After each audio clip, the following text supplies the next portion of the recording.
In Morocco and other parts of North Africa, the Almoravid dynasty did not take the news of the fall of Toledo, as we say in English, lying down. And they prepared an action which was to dominate the history of Spain for another 4 years. The Almoravids were fierce and feared fighters. They gathered their hosts.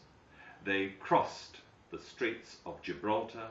They landed in southern Spain, in the area of Cadiz, and they advanced against King Alfonso of Castile. And they met his warriors in what is now the Spanish province of Extremadura, and they won a total victory. The Christian forces of Alfonso were crushed. He suffered a catastrophic defeat against these brave and fearless fighters from North Africa. And at once, much of southern Spain fell under the control of the Almoravid dynasty. And the crisis for Alfonso was such that he appealed to France, to Germany, and to other parts of Europe for help against the invader from the south. And we know that some people came from France, although they could do very little to help Alfonso in his campaign of defense of Castile. Now that event explains that mysterious reference in that Welsh poem, Far Away From Us, in the National Library of Wales, Aberystwyth.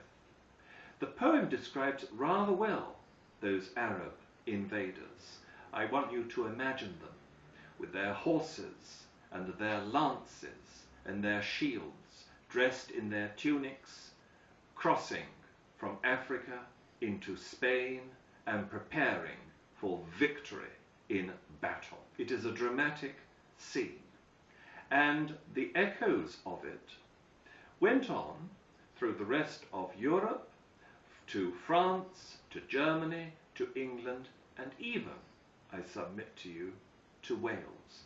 When that Welsh poem refers to invaders from across the sea, invaders from Arabia, landing at Cadiz, as I take it to be, bold and fearsome adversaries, I put it to you, this Welsh poem, written in faraway Wales, is referring to a conquest, to the great victories of the peoples of Northwest Africa, the peoples of Maghreb, to the advent of the Almoravid dynasty and its conquests in Spain, where it laid the foundations for another 400 years of Arab rule. You will know that in Cadiz and in Córdoba, these were great centers of culture. They were centers of civilization, which have had their permanent effect upon the history of the world. That, I put to you, is what lies behind this obscure and mysterious reference in this Welsh poem in the National Library of Wales.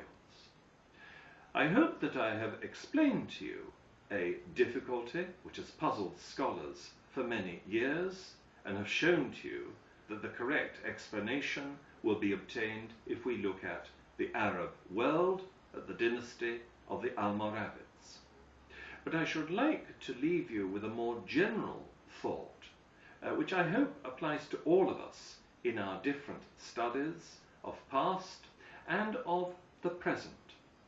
I have a strong feeling that so many difficulties can be resolved by attention to the books, that the problems, the enigmas which face us in our research investigations are, to a great measure, capable of simple solutions.